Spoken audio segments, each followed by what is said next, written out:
मोदी ने लखनऊ में new urban India conclave का इफ्तिताह किया। यूपी के 75 जिलों को अमृत मिशन के तहत 75 मंसूबों की सौगात देते हुए मुस्तफीदीन से बातचीत भी की। वजीर आला योगी आदित्यनाथ ने वजीर आजम मोदी का इस्तकबाल किया और कहा कि मैं यूपी के 24 करोड़ आवाम की तरफ से वजीर आजम नरेंद्र मोदी का दिल से खैर मकदम करता हूं। इस अहम काम के लिए लखनऊ को चुनने के लिए शुक्रिया अदा करता हूं।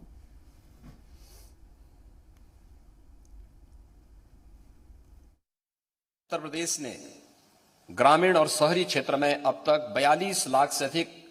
परिवारों को एक एक आवास उपलब्ध करवाया है। मुझे बताते हुए प्रसन्नता है कि नगरीय क्षेत्र इस दिशा में उत्तर प्रदेश के अंदर हमारे 652 जो नगर निकाय हैं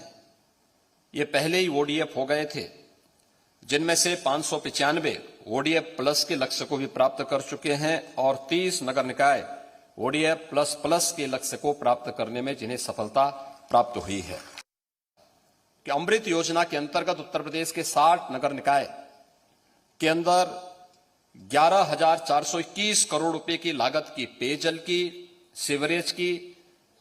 ग्रीन बेल्ट को डेवलप करने की और पार्क के निर्माण की परियोजनाएं अब तक पूरी हो चुकी हैं। तो स्मार्ट सिटी मिशन के अंतर्गत प्रदेश के सभी 17 नगर निगमों को, जिसमें 10 आपके अनुकंपा से उत्तर प्रदेश के शहर स्मार्ट सिटी मिशन के अंतर्गत चयन हुए थे और 7 जो नगर निगम बचे थे इन्हें उत्तर प्रदेश सरकार ने कन्वर्जेंस के माध्यम से स्मार्ट सिटी की तर्ज पर विकसित करने का निर्णय लिया और अभी 17 के 17 नगर निगमों में स्मार्ट सिटी मिशन का एक कार्यक्रम उत्तर प्रदेश के अंदर तेजी के साथ कार्य करते हुए दिखाई दे रहे हैं। उत्तर प्रदेश 11 करोड़ डोज उत्तर प्रदेश के नागरिकों को कोविड वैक्सीन के अब तक देने में सफलता प्राप्त हुई है। हम लगभग 8 करोड़ लोगों के कोविड टेस्ट भी अब तक संपन्न कर चुके हैं।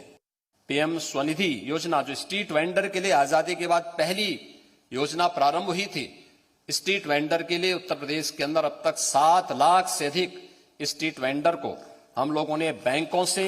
लोन उपलब्ध करवाने में सफलता प्राप्त की है और हमारा प्रयास है कि बहुत शीघ्र जो बचे हुए लगभग 1.5 लाख अन्य स्ट्रीट वेंडर हैं उनको भी हम इस सुविधा से आच्छादित करने में हमें सफलता प्राप्त होगी।